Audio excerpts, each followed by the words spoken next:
What up, what up, what up? Coming to you live from my parents' house. We got episode 14 of the Changavi Aftershow. I am your host, always will be your host, Anuj Changavi, wearing the Trey Area shirt. You know how it be. You know how it motherfucking be.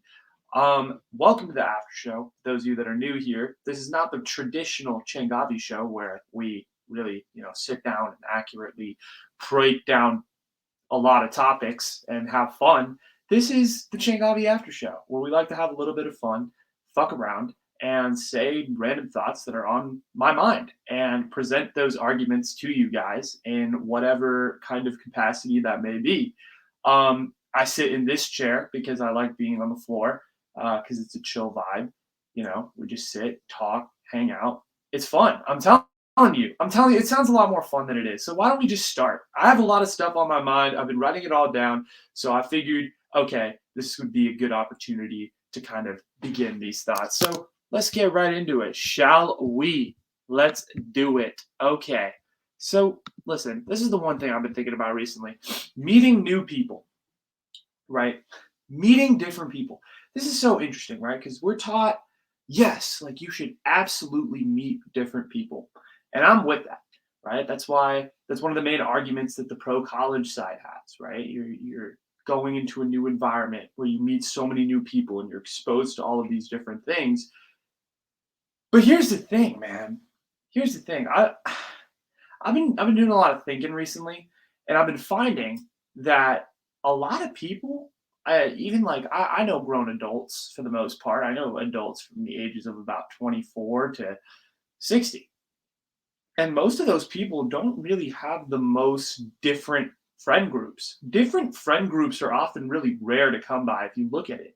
If you examine a friend group, usually there's a lot of similarities. And I've noticed this with a lot of South Asian friend groups in particular, because that just happens to be the race that I'm surrounded by the most. They kind of tend to cling to each other. I'm not saying it is an offensive thing. I'm not saying it is a bad thing. But for the most part, friend groups tend to be like, Indian boys. The boys are together, and usually, what do you like? Let me break this down. Hold on. Let me like reset for a second. When you think of the boys, right? For all my guys out there, when you think of the boys, who do you think of? You think of your childhood friends. You think of your friends that you've been friends with forever. Totally. But here's the thing. When you think of the boys, what are the boys really? They're mostly your same race. They're around your same age. And they're really from the same socioeconomic background for the most part. The boys are never really like a diverse set of boys. It's usually the same group of friends. Listen, there's obviously outliers within this, right? The boys, there's definitely like groups of friends of boys that are very diverse and have different backgrounds and all these things. I'm not saying that is not the case, but here's the reality. Most of the boys are either just a bunch of white kids hanging out, a bunch of Indian kids hanging out, a bunch of black kids hanging out, whatever that may be, Hispanic kids, whatever you are. You kind of tend to hang out with your own race, and that's the truth. So I don't get this, right? Because so many people are preaching, let's meet different people, let's open our minds to the world and do all this. Like, should we actively, you should not actively force yourself to hang out with people you don't want to hang out with just because, oh, I need my token Asian friend, right? Then that becomes just weird. You're like picking out different people and like, oh, my friend group's so diverse and I'm friends with all of these people so I understand all their cultures. Like, I don't know. But yet I think it's good to meet different people at the same time. So that's where I get caught in this technicality of like, yes, it's good to hang out who you're comfortable with. Absolutely. Those are the friendships that are going to carry you through life. But at the same time, should you hang out with, I think there are also people like, should you actively go out of your way to like make friends who are of a different race or of a different socioeconomic background than you grew up with or whatever that may be, right? Like, what is the line there? Because if you're a white guy that just you're not intentionally hanging out with just white guys, but you just kind of hang out around white guys, does that make you a bad person? Does that make you someone who doesn't want to expose themselves to something different? I don't know. I don't know how that is, right? Because if you're an Indian guy, and this is like no offense to the brown boys, or like any brown boy out there, if you're a brown boy and you just like hanging out with your brown boy group and your brown girl group, and you guys have your little South Asian clique thing going, and you're comfortable with those people and you like those people and they're your friends, should you actively go out and seek other people of different races and seek other people of different things? That's interesting. Here's another thing that's also interesting to me about meeting different people is that the same people who say they want to meet different people are usually the ones that kind of stay with the same gendered friends. I've noticed this. I like to be. I think for the most part that I am someone is who has a relatively, I wouldn't say even, but I would say it's closer to even than most other guys my age. Of like, I have a decent amount of male friends. I also have a decent amount of female friends, and I think there is kind of a 60-40, 70-30 gap. For a lot of my friends, they don't really have very many girlfriends. They don't really have many friends who are girls or other genders. I kind of am different in that regard. Maybe am I like tripping? Because there's probably other guys out there that definitely do have more female friends and whatnot. But like most of my guy friends really like to stick to their guys. They don't really have a lot of girlfriends. Um, and I kind of find that interesting. Of like, God, listen, I get that guys want to hang out with guys and girls want to hang out with girls, and there's that traditional sense of familiarity, of course, biologically, sure. But I think this is where I stand on this particular issue. I think when it comes to like racial friendships and like racial groups and all that stuff, go do your thing. Whatever you want, whoever you're comfortable with, whatever. I think you should honestly just be friends with whoever you think is cool. But in terms of like mixed gendered friends, I find it really, really interesting that there are a lot of guys out there that just kind of stay away from girls in terms of like being friends with them. It's either like, oh, I want to like be in a relationship with you, or like we're nothing, right? I see this even with like aunties and uncles, bro. Why are there never like aunties and uncles like together? Why is it always like, oh, the aunties are hanging out in the kitchen and the uncles are in the living room talking about money? Why is it never like, oh, the aunties and the uncles are sitting in the living room together having a conversation, right? The aunties get to gossip in one room, the uncles get to talk politics in the other. But why is there never like a thing that gets brought together? I don't understand it. It's very like unspoken, but at the same time, it's something that like I see and I've observed for many years. And that's obviously coming at it from a very South Asian perspective. I'm sure that's the case also in like white families and other races. But I've also noticed that like it's just weird. I find it so weird that the older that like particularly the older generation, like you talk to my parents, I don't think they have very many friends of like a different gender, like close friends of a different gender. But you talk to like our generation, and I would say that it's different. But I would also say that most of the people that I know, like if you have your best friends, their best friends for the most part, like the most people I know, are tend to be their gender. They're not the opposite gender. Opposite gender friendships are rare in today's society. Dare I say it? We claim to be a socially progressive society, yet we're saying opposite gendered friendships are rare. They're really really rare. You look at them like close friendships. Yeah, I could be cool with your buddy's girlfriend, but we're not friends. Like we're not close friends. You know what I'm saying? Like opposite gender true connection, like friendships, just friendships, not like dating or friends with benefits or any of that crap. That's rare. It's rare to think about. And so when we say meeting different people, I don't think a lot of us necessarily follow that path, if that makes sense. I don't think there are a lot of people out here sitting here listening to this today being like, yo, meeting different people. Oh, I actively do that in my daily life. I don't think so. I don't think there are a lot of people like that. But that may be just me. I don't know.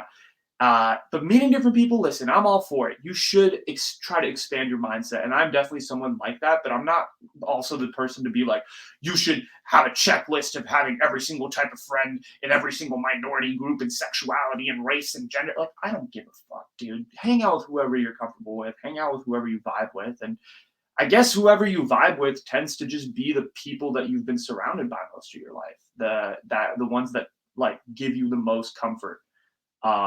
And yeah, and so I guess that's why like different racial groups tend to only hang out with their racial groups and not really try to intermix. And same with gender. I don't know. I don't know. I would be very curious to hear everybody's thoughts on like this whole gender and like race and like different friendships and all these things. It's a complicated subject, but It's a subject that shouldn't be untouched because it's interesting. But yeah, and I'm going to go from meeting new people and meeting all sorts of beautiful souls to dead birds. Because listen, there are probably a lot of people out there that are like, why, what, dead birds? There's a dead bird phenomenon. Yes, I'm here to tell you that as of, fuck, today's what, March 21st? March 22nd, 2022, we have a bird problem in the United States of America, ladies and gentlemen. There is a bird problem. Or maybe there's just a bird problem in my life, but I have been seeing a lot of birds recently, and they haven't been in the alive state. They've been dead. So let me explain to you my dead bird story. Okay. So I have a balcony outside my room. It's my room's on the second floor of my parents' house, and so I'm in my room. Okay, this is got to be last week. I think I was studying or doing some podcast stuff. You know how it be. You're on the grind. It's the middle of the week. Got shit to do. Got work. You're busy. You're busy. You're on that grind to do great things. And all of a sudden, I hear a just against my door. I'm like, what the fuck was that? I like turn around and I see nothing. And I'm like, okay, whatever. And I come back a couple hours later. I was like reaching for something on like the left side of my bed, near the door to the balcony. And I was reaching for it, and I just noticed that there was this like really oddly shaped, it looked like a leaf for a second. I was like, oh, what is that? And then I looked closer and I'm like, oh fuck, that's a bird.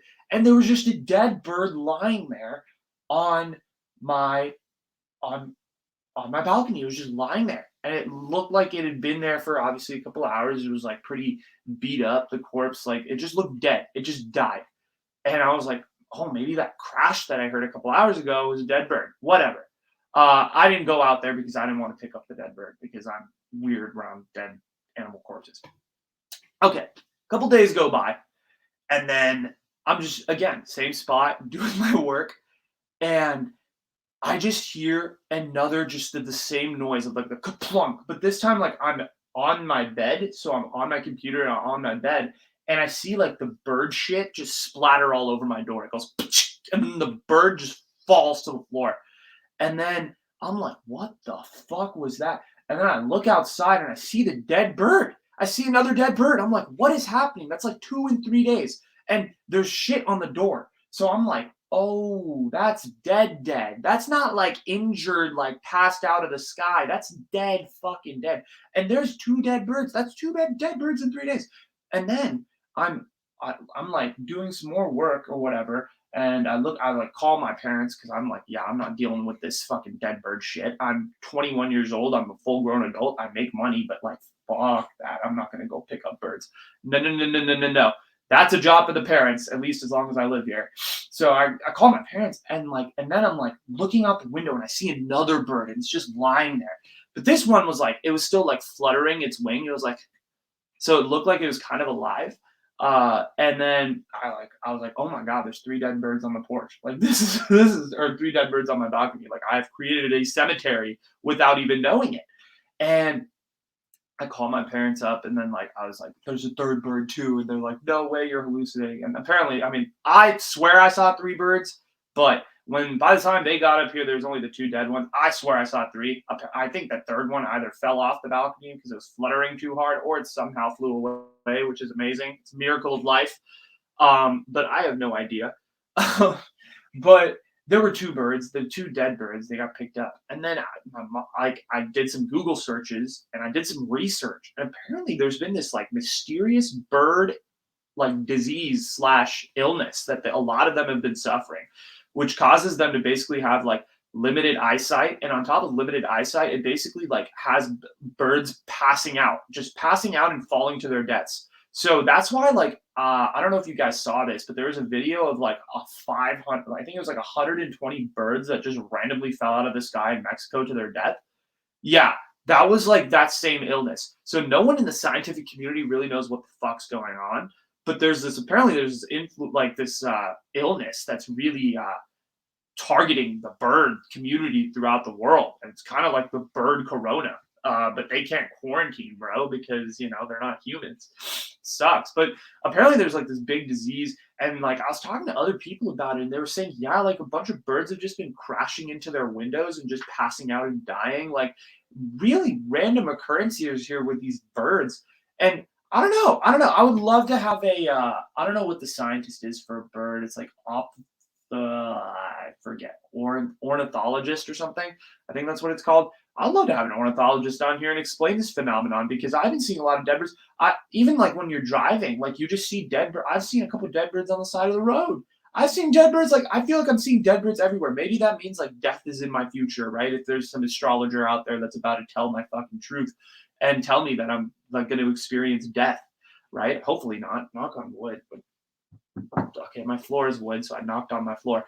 But anyway, the dead bird syndrome is for real, man. This phenomenon has been happening. And I obviously did limited research, okay? I did not do enough research to come to any conclusions about what's going on. I didn't read any scientific studies. It was a quick Google search and a quick couple articles. But there's some mysterious stuff going on with the birds, man. I don't know.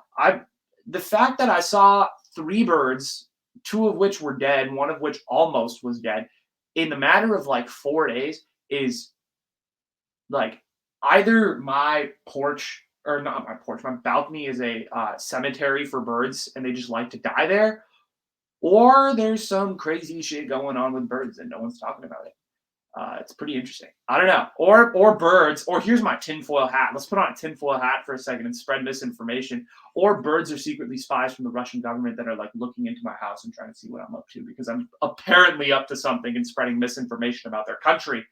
I don't know. I don't know. Or birds could be a figmentation of our imagination and they could secretly be American government weapons, right? Like in the Hunger Games, like the Mockingjays were like the spies for the government. What if birds are actually just spies for the government and we've just been conditioned and brainwashed over generations to believe that they're real, that they're just real animals? I don't know, man. I don't know. I don't know. There's this whole there's this whole like story about these kids in Arkansas who are like trying to combat against misinformation with more misinformation, and one of their claims is that like birds charge on power lines. I love it. I love it. I think that birds charge on power lines. Dude, that would be hilarious. That would be so funny. If that was the case, I I wouldn't be surprised. Okay, I've seen crazier things with the government, but yeah, the dead bird phenomenon is for freaking real, bro. It's a real thing. Kind of hard to imagine. Chill, it's water. I'm trying to stay hydrated, okay? For those of you that are on video, you can see that. Listen, not a lot of people are taking me seriously. This is like right after I just go on this like 10-minute rant about fucking dead birds. I'm like, yo, yeah, not a lot of people are taking me seriously. Like, it really bothers me and it's like affecting my mental health. Like,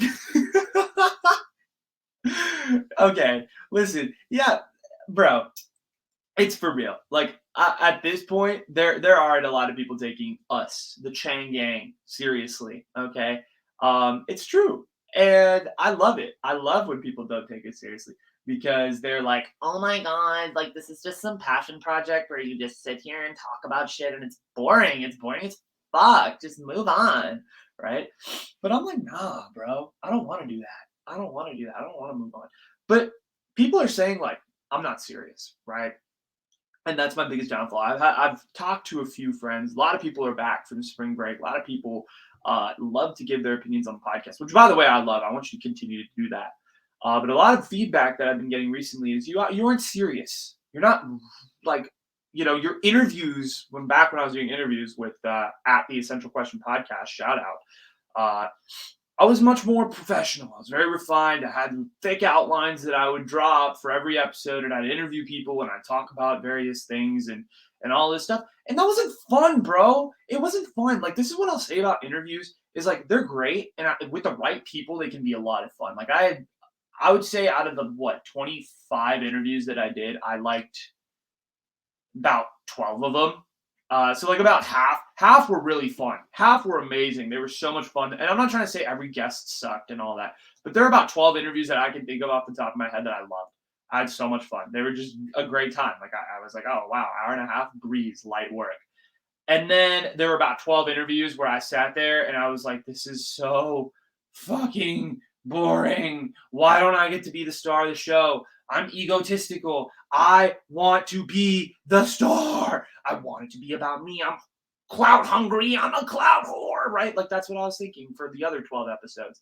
So interviews with the right people, like that's a thing. If I ever get back into interviews, which I am actually thinking that at some point in the near future I may, I really want to get interviews with the right people, the people who are like willing to sit and have a really good conversation and have fun and just kind of like let it fly a little bit. I felt like the interviews where it was more rigid, more structured, were definitely the interviews that I dread. I can't even listen back to my interviews. Gosh, I hope they're not bad. I really do. But there were a couple interviews where I had a lot of fun. 12 interviews to be exact, that I had a lot of fun. But anyway, what I was getting back to was I don't think like you have to be serious all the time, right? Obviously, I think there are certain topics, and I think I do a good job of like, okay, like we're gonna talk about Yemen, if we're gonna talk about Afghanistan, like let's be serious for a second, you know? But like, fuck, dude, if I'm gonna talk about Chris Cuomo, yeah, I'm gonna make fun of it. I don't understand what the problem is. I don't understand why you have to be so refined and professional and act like you have to stick up your ass all the time. Like, what is with this society of like, oh, the news has to be this thing where you have to sit down and be in front of a desk and talk like you have three sticks up your ass and report the information in a really serious manner. Why do you think the Daily Show is so popular? What, like, or back in its prime? Now, not really, but like, why do you think Full Frontal with Samantha Bee, Colbert Report, all of these shows way back in the day, and even now in today's society, so freaking popular? Because they make fun of the news. That's what people want to see. You ask most people back in 2004 where they got their news. I tell you about 80, I don't even know if this is a real statistic, but like 70 to 80% of people were like, bro, I get most of my news from fucking um, from the Daily Show. And they liked it because Jon Stewart was making fun of these motherfuckers. He wasn't being serious. He was presenting the news. He was presenting you facts, and you had to think about it. But he was being satirical, and he was making fun of all of these people. That's what people want to see. People don't want to just see freaking, Don Lemon, or not to use Don Lemon as like, not to make fun of, but like Fareed Zakaria all the time, just being serious and acting like every single freaking issue is going to change your life and end the world. Nah, people want to have fun. And that's the key, right? That's why, like, I'm not serious. To answer the question, frankly, I don't want to be serious. I don't want to do interviews where I sound like, so, like, I know that your life is this, so, like, tell me about that. Like, that's so boring. Why? Who wants to listen to that? When I make shit for you guys, I think, like, okay, what are people going to actually, like, gravitate towards and, like, have fun listening to? Rather than what is going to make, like, I could listen, I could sit there and ask questions. Like, and I also like it doesn't grind my gears. Interviews don't grind my gears as much as I thought it would, right?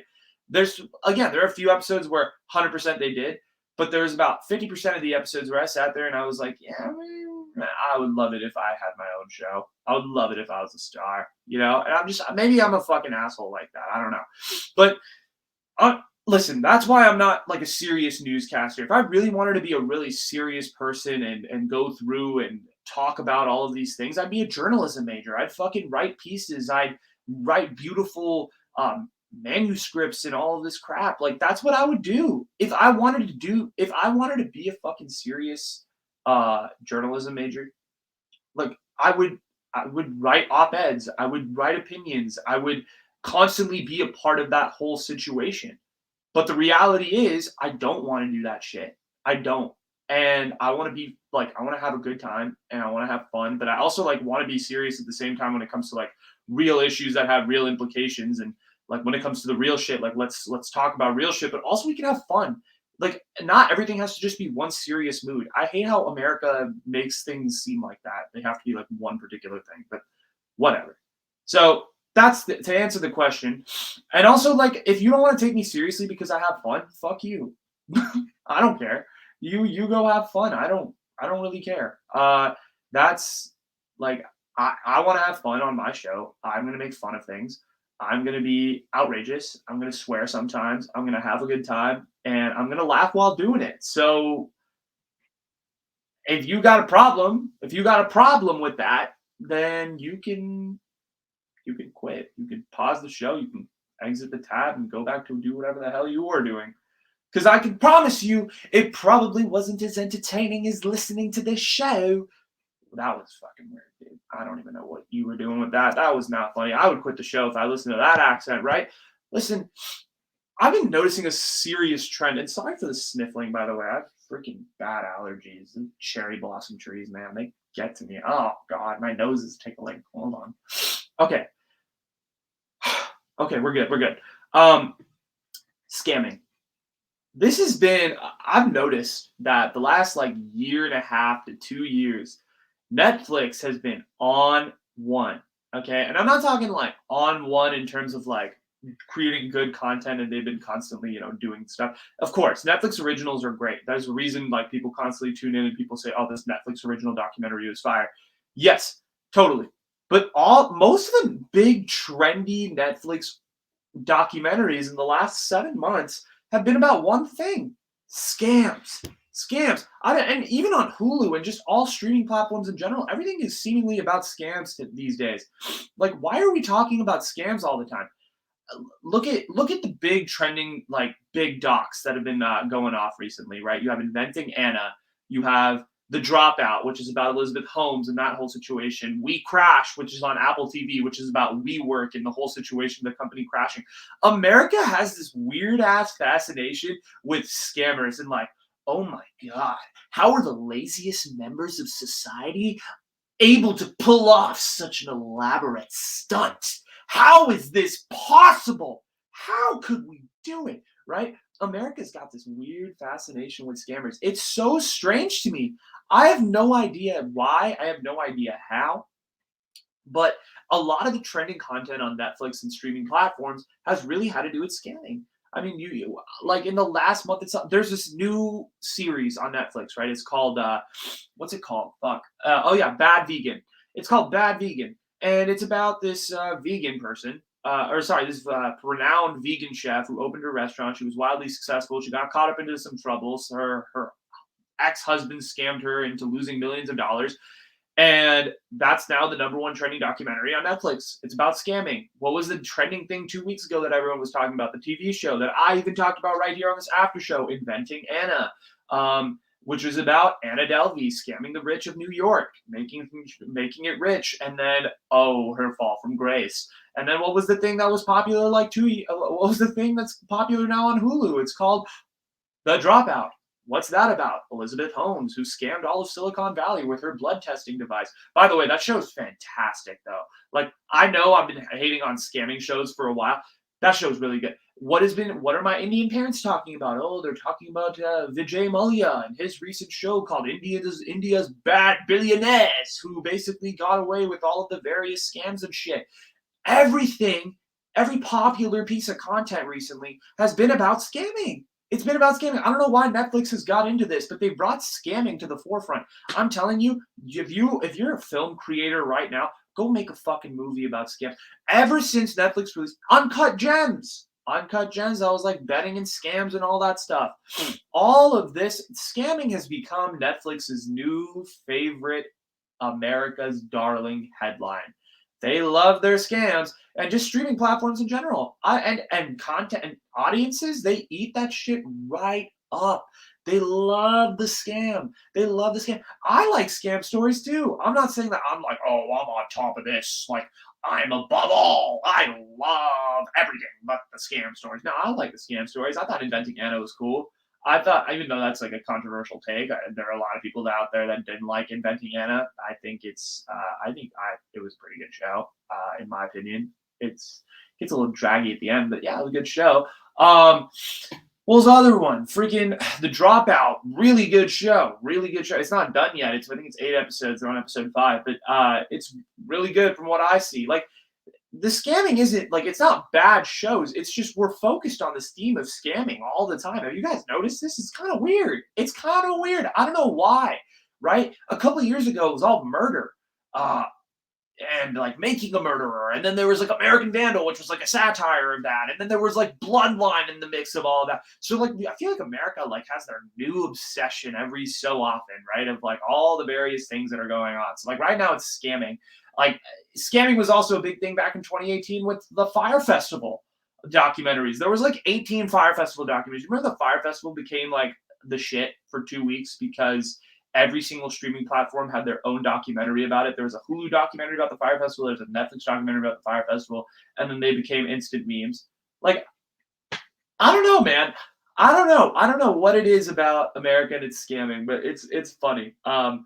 What like we love our scams here in the United States, truly, truly. And the last year has been proven of that in terms of the content that's been coming out. And there's going to be more scamming content. I bet you. I bet you in the next 2 months you're going to hear about 2 new shows that are trending on Netflix on this after show that are probably about scamming. And I may or may not talk about Elizabeth Holmes next week on the on the Changavi show. I may or may not. Probably will, because if I'm mentioning it here, it most likely is true, right? Right? Am I going to talk about Elizabeth Holmes? Yeah, I'm going to talk about Elizabeth Holmes. Spoiler alert, that's one of my topics for next week. Point being, the conversation is really surrounded around scammers recently. So how do we change this conversation? I don't know. Like, there are only so many different types of scams you can cover at this point. There's corporate scams. There's, actual fraud. There's wire fraud. There's the bad vegan story. There's Anna Delvey. There's Elizabeth Holmes. There's WeWork. Like, where are we gonna like actually just like turn that all off and like move to our next crime, right? Let's start like I'm pretty sure scamming will just move to embezzlement at this point in terms of pop culture and what Hollywood's into, but whatever, that's neither here nor there. I'll still cover it all because on the Changavi show, we're a one-stop shop and we cover everything and absolutely everything. Okay, let's transition from scammers to the Indian grocery store. The fuck, Anuj? What are you on, bro? The Indian grocery store. Listen, I want to take you guys through a very specific moment in time in every Indian boy, girl, or whatever gender you are as childhood. Close your eyes for a second, okay? Close your eyes. I want you to pretend like you're in the year 2007. Okay, your mom just picked you up from your second grade classroom, and you're driving, and you're like, you think you're gonna go home and you're gonna, turn on your Disney plug and play, but your mom's like, no, we have to go run an errand, and you're like, why, Mom? I just want to go home and play with my friends. And your mom's like, no, we have to go pick up gutty leaves from the store. And this is for all my Desi people out here. If you're white, you can feel free to skip through this whole entire part because you're probably not going to get it. But anyway, so we're driving to the store. And then I'm like, wait, Mom, we passed New India Bazaar. And she's like, no, we have to go to a very specific store to pick up very specific ingredients. And then you like end up in this middle of like a cutty ass like strip mall complex in the middle of some rando ass city, like 35 minutes away from your house. You get out, you enter this grocery store, right?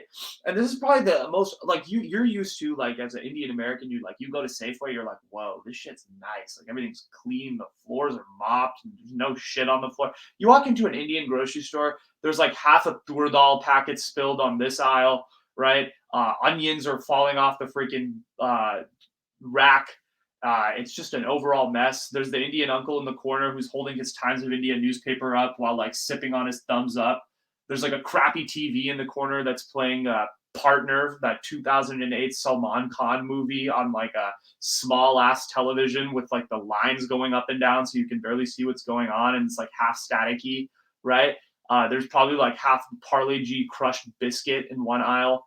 You walk into another aisle, it just smells like garam masala. Am I giving anybody throwbacks? I feel like I am. The Indian grocery store vibe in the mid 2000s is an ultimate vibe because we're in our modern day society. The Indian grocery store is actually kind of nice. India cash and carry kind of has its shit together. All its mess is in the back. You have to go to like the very back where all the vegetables are to see like where the freaking towers of boxes are just leaned up against one another, and like the employees are out back like smoking a cigarette.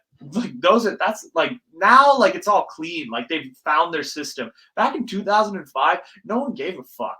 Everything was just like out lying on the floor. And then like your mom secretly like went to this Indian grocery store in the middle of fucking Santa Clara to like pick up this pirated Indian movie that she'd been waiting to see, and then like you put it on your TV and it's like taped over like some fucking some fucking Manmohan Singh speech. Like it's beautiful. It's beautiful. The Indian experience, man. The Indian immigrant experience is absolutely gorgeous.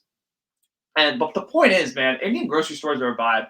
And if you're white, I dare you to walk into an Indian grocery store. Come to Santa Clara, California. Come to the Bay Area. There's plenty. We'll take you, and they're always the best experiences. Now they'll be all clean, right? Because India Cash and Carry has turned into this huge empire of like, and I'm talking specifically about the Bay Area, right? Patel Brothers is a big grocery store that's very popular around the Midwest and other parts of the country. But if you're a Bay Area Indian, I'll take you to India Cash and Carry.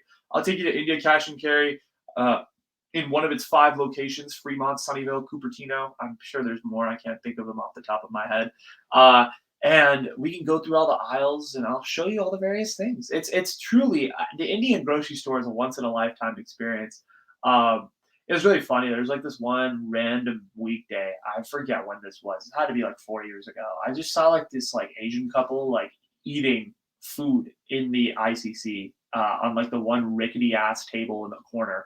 I just thought that was hilarious. I thought it was so funny. I was like, oh my god, they must think this is an Indian restaurant. Dude, I'm just gonna say, like, if you've ever like been in an Indian grocery store and like encountered the food and health safety hazards, you've taken the coronavirus vaccine already. Like it's happened. You did. You're healthy. That place was like, I mean, gosh, some of the Indian grocery stores back in the day, like I don't even know how they remained open. I truly don't know how health inspectors let them pass. But whatever. That is besides the point. It's truly a vibe, though. It really is. Like I remember just like walking into Safeway and feeling like it was heaven compared to like India Cash and Carry, like New India Bazaar, like Coconut Hill, if that grocery store still exists. Um, what are the other ones? There's a bunch, but yeah, the point is, Cuddy Indian grocery stores are the vibe. Come on, dude. How can you forget Kumud for my Bay Area people out there? Cuddy Indian grocery stores are the vibe. I don't care what you say, white people. Okay, you could be like, Lunardi's is kind of weird, or like Raleigh's, or like fucking Nob Hill's kind of cutty, bro. Nah, have you been to fucking Coconut Hill? Have you been to New India Bazaar? Have you been to Trinetra? To Kumud? Nah, so don't talk, bro. I know all about my Indian grocery stores, and they're way more sus than any of your white ones. Okay. Anyway, uh, listen, let's talk about white people and Indian people more because I want to make a pitch. Right? Let's pretend we're on Shark Tank for a second. Boo, boo, boo, boo, boo, boo, boo, boo, boo, boo, boo. Right? Okay, cool. I'm gonna pitch something. Listen. Indian people don't have a lot of South Asian people in general. We don't have a lot of representation within the media. Obviously, okay. The media is a lost cause. Mindy Kaling is leading our leading show. The show's not very good. They're coming out with a 3rd season this summer. Look for me to make more podcasts about it and crap on the show consistently because that's what I do when it comes to my content. Content. Okay, anyway. But yeah, I'll shit on Never Have I Ever as we for the summer. Okay, that's my summer project.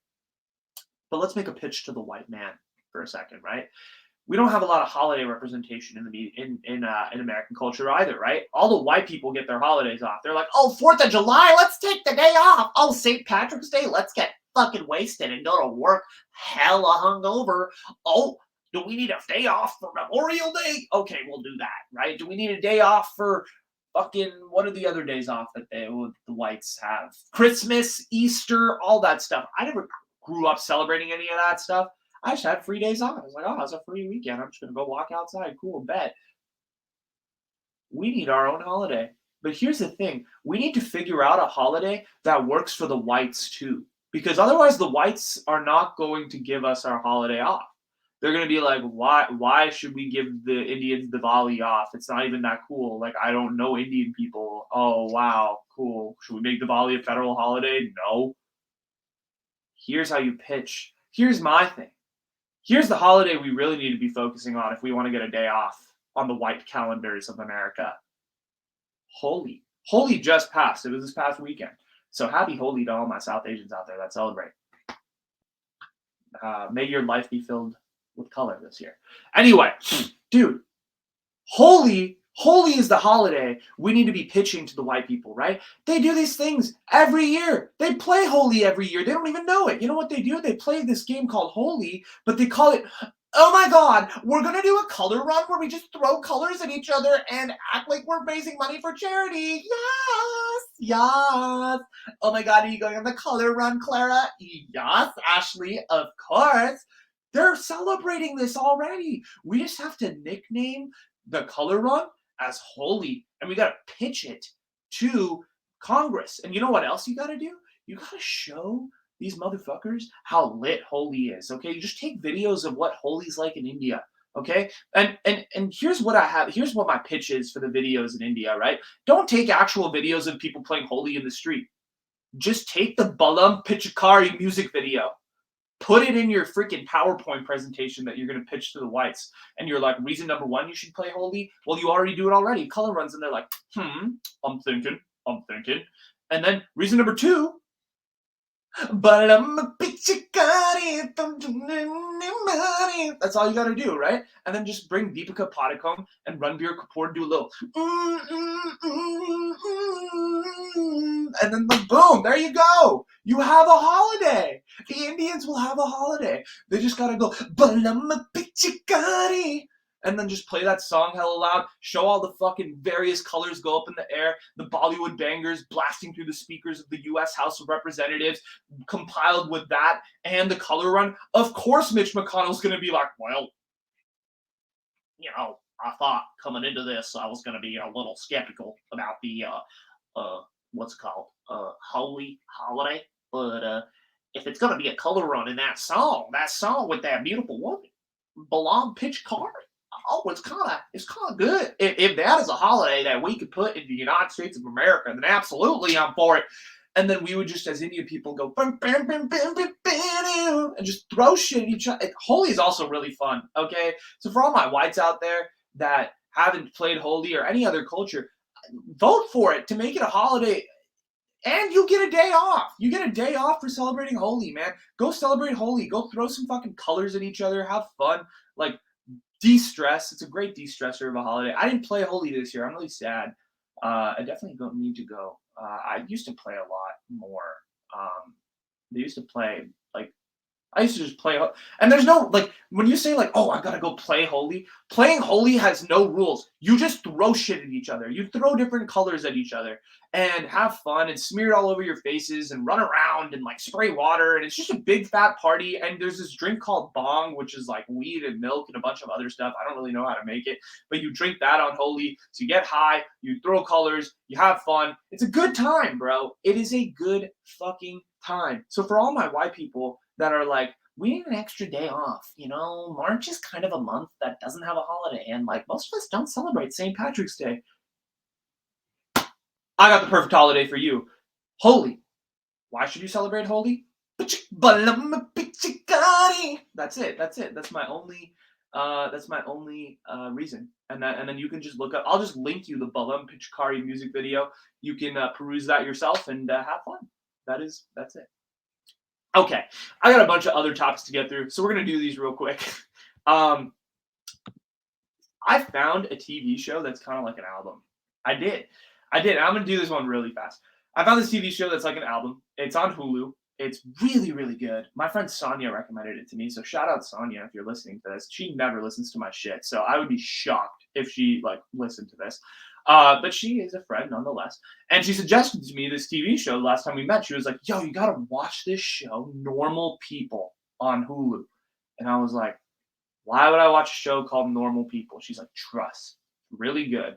And then she was like, dude, actress is kind of hot. And I was like, all right, I'm in. I'm a fucking terrible person. so I watched the show. It's really fucking good. It's really, really good. Like, I kid you not, it's probably one of my favorite shows that I've watched in the last year. And basically what it is, it's about this girl and this guy, and it basically chronicles their entire love story. So from their senior year of high school through their through adulthood. and like chronicles like the ups and downs of what a relationship is and all of these things. And yeah, you're probably thinking like, oh my god, that show's so cheesy, but like it's really really good. It's very entertaining. The characters are super three-dimensional, and it's set in Ireland. It's beautiful. Like the setting is beautiful. Both the actors are beautiful. Cheese. And it's a really good show. It's just very well put together. It's it's like very European and very drier type humor. Their accents are amazing. I love their accents in the movie or in the show. It's just super good. They were made one season and it was like 4 years ago. I don't even think I think they're making a season two. They've been hinting at it for a while. It kind of season one ends on a little bit of a cliffhanger, but it's a really good show. It's like I know the plot line sounds very simple, but the show actually just reminds me of like what an album is. It's just beautiful. The entire show is really well written. The characters are so entertaining. It's a great overall show. I had so much fun watching it. I haven't actually finished it. It's just one of those shows that's like very artistic and you kind of have to take your time with it. I'm like 8 episodes through. But I thought I would just mention it. It's become one of my favorites. Normal People, I really, really enjoyed. I've been working on it for quite some time in terms of watching it. So I need to get back on that Normal People show. But it's really, really good. I think you guys will all enjoy it. It doesn't get enough love. It's actually one of the more underrated shows on Hulu.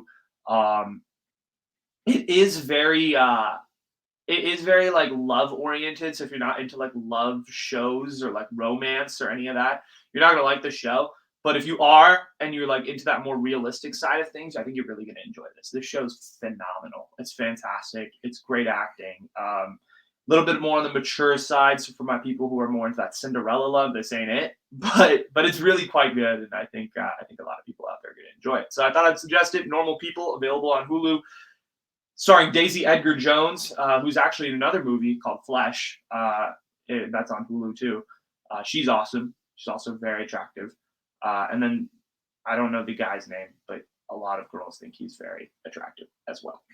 Okay, that's my pitch. Watch Normal People on Hulu. Definitely do it. Okay, listen, there's a TikTok guy that I want to talk to you guys about. Okay, I love this guy. I love this guy. He's quickly become like one of my favorite creators on the app.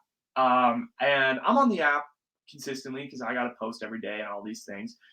So I kind of have become more well acquainted with the various what's it called? How to describe it?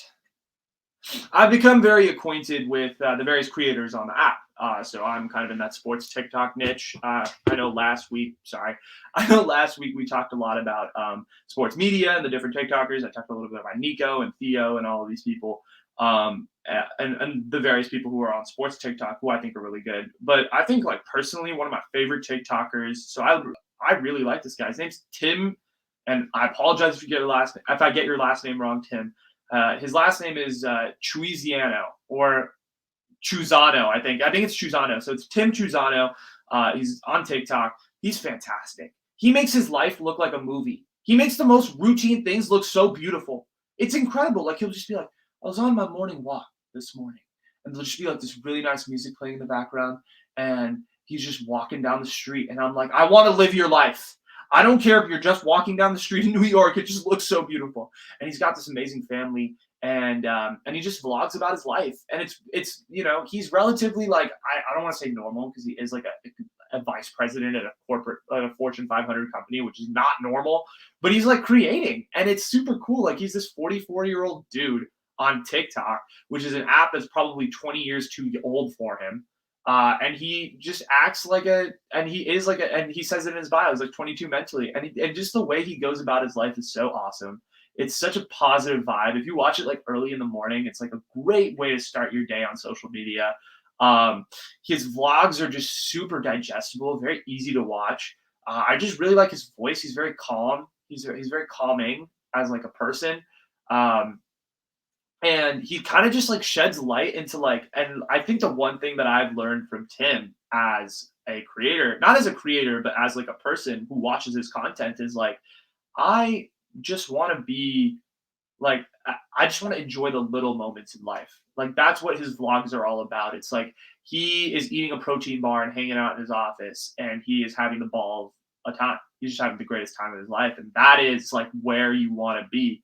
And like that, he's just like enjoy the little moments, enjoy like the walks, enjoy the subway rides, all of these things, and it's like this beautiful like minute-long movie-like vlog, and every vlog feels like I'm watching like Midnight in Paris by Woody Allen. Like that's what I'm just reminded of, like a Woody Allen movie or like a Wes Anderson movie every time I watch his vlogs. It's fantastic. He's on TikTok, Tim Chuzano. He's fantastic. He's phenomenal. One of my favorite creators. And has quickly become one of my favorite people on social media. I wish nothing but the best for Tim. I really do. I really do. And I love his content. I may just tag him to see if he posts this on his social media because he's that cool. And I'm just such a fan. Like I'm a fanboy of Tim. You know, he eats fish tacos every Monday night. I personally don't eat fish. If we can make that chicken tacos, Tim, I will come out to New York, bro. I will come out to New York. We can hang out. Although I doubt you ever want to see me, but whatever. That's cool. I just thought I would shout him out because his TikToks are really, really freaking cool. So go check him out if you haven't already. Tim Chuzano, I love him. I might talk more about him on the Changavi show. You may get a Changavi show topic. I like him that much. But let's transition from Tim to spring break. Listen, I'm on spring break right now. I just went on spring break. I submitted my last paper today. So congrats to me. Woo! Until my final grades come back. Then that's not going to be good. No, I'm kidding. But grades are in. Spring break is officially on. And I'm here to shit on spring breakers because that's what I do. It's Monday night, Tuesday morning now, but Monday night. And everybody, all these college students seem to think it's such a good idea to go on spring break. It is. Listen, if you want to go party on spring break, go for it. But I was looking at some actual figures. 1 in 4 college students that go on spring break use student loan money to pay for it. So they go even more into debt to go on spring break. Listen, I'm all for going on spring break. Just don't spend your student loan money, dog. And if 25% of college students in America are doing that, bro, don't do it, bro. Don't do it. And you know what's worse? I know people like that would actually spend their student loan money to go on a trip, and which is great. Like, listen, if you have a once in a lifetime experience, like, who am I to judge if you go on a trip, whatever. But the people who I know people, right? Because you know where I grew up. I grew up in the Valley. I grew up in the Silicon Valley. I know people. I know execs. I know tech people. I know rich people, and I know their kids. And their kids go on trips to the fucking Dominican Republic and use their daddy's Amex card to pay for everything. What the fuck, bro? What are you doing? What are you doing? Like, that's what I would ask that person, that bro or the sis or the individual. Like, why are you spending money on your dad's credit card, on your mom's credit card? Why? Why are you having them pay for this expensive trip? For what reason? For what reason? Why even bother? Just go home, spend some time with them. They're actually making money so that you can go on this trip. Why not spend time with them? Why are you going and spending all of their money in the fucking Dominican Republic so you can get a little drunk a couple nights when you could do the same shit with White Claws at the local Safeway? Listen, I don't mean to be mean, okay? Like, that's not what I'm trying to be mean. I'm just stating a fact. Like, spring breakers, man, they kind of piss me off. Because spring break is supposed to be like, listen, I get it. Spring break is supposed to be a time where you hang out with your friends and you drink and you have a great time, but do it on the cheap and do it on your own money. Those are my 2 rules. You want to go have fun on spring break? Go have fun on spring break. Go have a fucking phenomenal time. I don't care. Go party it up in Jamaica. If you're paying for it, fantastic. But if you're not paying for it, screw that.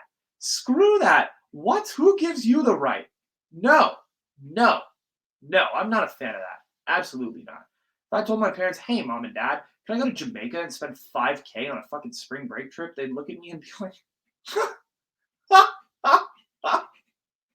no. That's what they'd say.